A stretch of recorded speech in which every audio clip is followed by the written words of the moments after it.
Here we go, so going to be trying out the better one of the two new swimsuits in the game.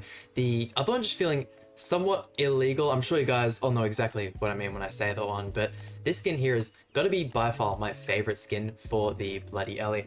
I know, I just felt weird about all of her other skins there. All decent, I know a lot of people like this fire one, for example, and a lot of people like these other two, this one especially. The UR one here, although it is really good, only so very few people have access to it, and I'm not one of those people, but I always like this as her best skin, and with this skin being here, it is by far her best now, and, well, personal preference, but the cutout for the skin is absolutely amazing as well. I'll try and move it to the front so you can see that a couple times throughout the showcase, but been quite some time since I've done a Bloody Ellie showcase. I don't know, I feel like she only has so many teams only being viable with the Sins and the Archangels, and we haven't had any new Archangels or Sins. I suppose we do have the new Deanne, but they're just not going to synergize whatsoever. If you guys don't know what the Elizabeth does, her first card here inflicts flood damage equal to 500% of attack on one enemy. Her second card inflicts damage equal to 275% of attack on all enemies. Then deals additional damage equal to 8% of max HP for every orb in the hero's ultimate move gauge. The ultimate, which we have for 6, and inflicts damage equal to 48% of the hero's max HP on all enemies, then applies resurrection on all allies for 1 turn. And then last but not least, the passive. Every time one of the applicable allies uses a skill, increases basic stats by 4%, stacking up to 6 times. At max stacks, applicable allies recover 30% of max HP, then increase all heroes' base stats by 15% for 5 turns. A really good unit. Sorry, I cannot stop coughing at this point in time, but she's kind of missing the support and the team that she needs. I feel like she's very outdone by all of the other relevant teams, whether that's the Deanne, Trader Millie, Rimuru team, some of these alt rush teams with Margaret, all that kind of stuff. But having a look at the equipment here, we are rocking the HP crit set.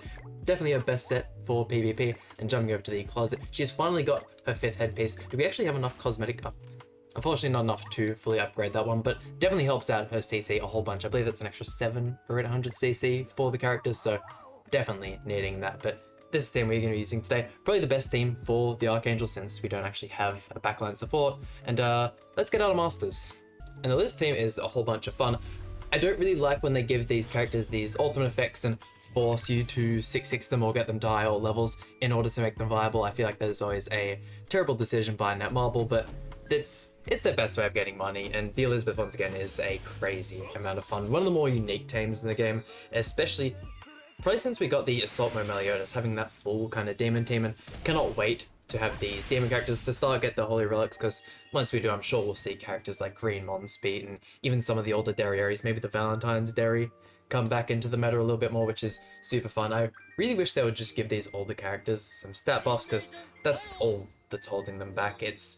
We were all thinking they were going to start doing it just a little bit more, but obviously them releasing the Master Meliodas was the perfect time to give him that stat buff, and they just did not do so, so mad unfortunate. Let's go for this here.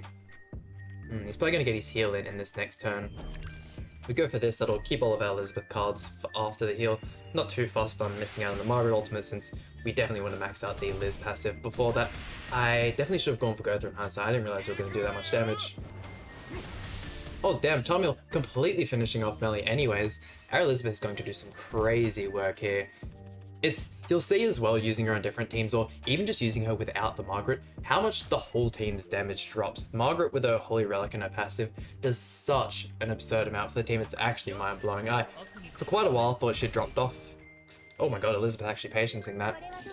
I mean, that's no massive feat, but I thought she dropped off for a little bit, but with all these alt rush teams coming back, God, I hate the alt rush teams so much. It's such a scummy way to win, but hey, you gotta do what you gotta do. There we go, get the block effect out. Let's go for the double AoE, and I suppose we'll chuck out the single target. What kind of damage are you expecting from these level 1s? Absolute insanity. She is far too good, and we'll get to see the victory screen first match in. I'll change it to the front now so we can see that cutting. I completely forgot to do that one. And I mean, as long as we go flawless in this video, we will get out of Masters. I was so disappointed when we dropped. If you guys saw the Deanne PvP showcase, we were getting so insanely lucky. I don't know, facing super high CC opponents, and yeah, just in general was not our greatest showcase. I will be doing a couple more showcases with that Deanne, so by all means expect those in the near future. Going for the same turn here, don't really need to worry about holding onto the Breath Bless card an awful lot in this matchup, since I mean, I probably should have held on to it for the Infect, but I feel like we can get rid of that Rumor pretty quickly, especially with all these extra single target cards. Should be alright. We'll keep Ludo in the front the whole time. If Ludo isn't getting debuffs on any of your allies, I would honestly say it is such a priority to keep him there, because the Rupture card isn't insanely strong, and all of these characters with skill effects with no effects on the skills, Ludo's single target, they are almost entirely just useless cards. Let's go for the AoE, and then we'll throw those there. That'll get the merge on the Liz, and we can pretty much pick and choose whoever we want to kill with that single target card. So yeah, keeping Ludo on the front, always very, very helpful. Blue Tarmiel, sorry, I thought he was using the red Tarmiel, so we can get rid of Rumor there. That relieves so much weight off our shoulders. The Infect debuff does so much for the team. And Elizabeth coming to the front. Okay, we'll be making sure to get rid of her with our single target card. We might melee be more of a threat. I still really wish I had more ult levels in our red Tarmiel. The boy's 2-6, which isn't terrible. It's better than 1-6, of course, but if they just release more banners, please, Netmarble, give me red Tarmiel in the 2.5 anniversary banner with Festarossa. I beg you. I could not go without having him on another banner. Because I can watch them give us the Master Meliodas, the most recent one we got on the new banner, and not give us Tarmiel. It'll be actually heartbreaking. Man, she is ridiculous. What are we getting from the 3-star here? Yeah, she's definitely good, that's for sure. And if we get something like a Mael and he becomes a backline support unit, I'm also going to be completely heartbroken. Getting the Liz ult here, we can throw this ultimate off. Again, I forgot to put her in the first slot. I mean, you guys are going to see it this match as well, so I guess I'll keep her in the middle. That's where she's most viable. Let's go Breath of Bless for a little bit more damage. That'll also get the Margaret passive up using another buff card. At least I think that's what it is. And then 4-6 ultimate. Yeah, look at that. That is... I know, I feel like the art style on it is just a little bit different as well, but god damn, that 1.5 mil on just 2 units, she's so godly. And I've done a couple of the original Demon raids with the new Summer Diana, and she makes that raid an absolute breeze. Of course, if you can find someone else with the Diane, and either one of you can use Gothar, and then the other one can use the... why can't I think of their name? Use the Sun God Freya. If one of you can use them and the other, you can synergize a little bit more, and makes easy 3-turn clears. If, however, you are going to summon for the DN and you get her, I probably wouldn't recommend investing, just because there is already so much synergy in the two of you using Gotha and having to make an attack crit set, because that is what she's most viable on. Unless you already have the attack crit set, by all means go for it, but it is a little bit clanky. It is still definitely doable, though. I feel like it's probably still easier. It's just not everyone wants to have to invest in a new character for the content when you can already clear it fairly easily. Nice to see people using the... Oh, why can't I even think of her name right now? The Mono, that's it. Cool to see people using the Mono. I mean, I guess we can throw this out. We really just don't have any other options. Check out the level 2. At least that'll get rid of Trader Meliodas. I'm hoping the Margaret gets a little bit of lifesteal here. Oh, is she gonna kill the... Oh, I should have gone for the single target. That's on me. Good to see Elizabeth absolutely cleaning up, though. You'll most likely, if you're doing the... I think it's still the same guild boss at the moment, but the sheer amount of stats and buffing the Goddess team does for themselves, you can score so easily in that event. I didn't even really do guild boss anymore. I just put it on auto with the Goddess team, and I can get almost all the rewards. I can even beat the Hell stage. Granted, I do miss out on some rewards, but it's another kind of boss event that we have to do each week. The Skull and Heart is already enough pressure on everyone's shoulders. I still haven't gone ahead and done the second stage because it's far too RNG for me. I'm not a fan, to say the least. 1, 2, and 3. Even if that doesn't kill Lodo, he's got the ult seal from the Tarmiel. Such a good unit, man. I know people do downplay him a little bit, and it's understandable. He's nothing compared to Rimuru that we have at the moment, but he's still real fun. Okay, Unknown Team is always scary, that's for sure. Do we want to hold on to the... Yeah, I think holding on to the Breath of Bless is going to be our best bet, but saw a post on Twitter today, people making a Grand Cross YouTuber tier list, and to my surprise, I was fairly high up there. I mean, I'm not going to say that's the definitive tier list, but I was surprised to even see that many people knew of me, kind of stuff like that. So, I mean, hey, all of this is possible due to you guys, and cannot thank you enough. I absolutely love being able to do this kind of stuff. It's so much fun, believe me. Also, removing the buffs from us is going to be a pain in this match. Oh god. Do we get the...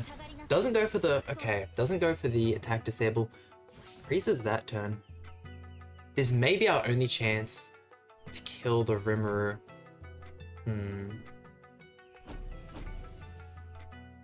I feel like going for the level 2 there's a little bit overkill.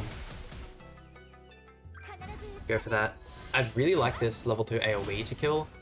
Okay, perfect. If this if we had gone for level 2 single target, we probably could have got rid of True Seeker Merlin. Yeah, 100% we could have. That's alright. The Margaret still looked like she got all of her healing back. It looks like the freeze fell off before the actual heal effect came in, which is perfect. I wouldn't think that'd be the case. Let's see what we're gonna go for now, because if he doesn't freeze the Margaret, we can just cleanse whatever he throws on us, which is really good. I feel like he misplayed that first turn, not going for a attack disable freeze, something along those lines. If you're playing True Seeker Merlin, you need to play as scummy as possible, or you're not going to win these matches. Let's go for this, and I think that should just about do it. Watch that kill Merlin just with the AoE. Oh, just shy. There we go. This team is good. I absolutely love the Unknown team, and we're going to be showing that team off in tomorrow's video with the new illegal swimsuit Lolly Merlin, who in Netmarble headquarters signed off on that. Surely we could have... I mean, we already have a swimsuit True Seeker, like it's an actual character. I don't know, man. Just why Lolly Merlin? Surely we could have got a big Deanne. Do we have a big Deanne swimsuit? No, we don't. We only just got a little one, but... I don't know. I mean, like a small Deanne, I should say. I don't know, man. It's weird Netmarble.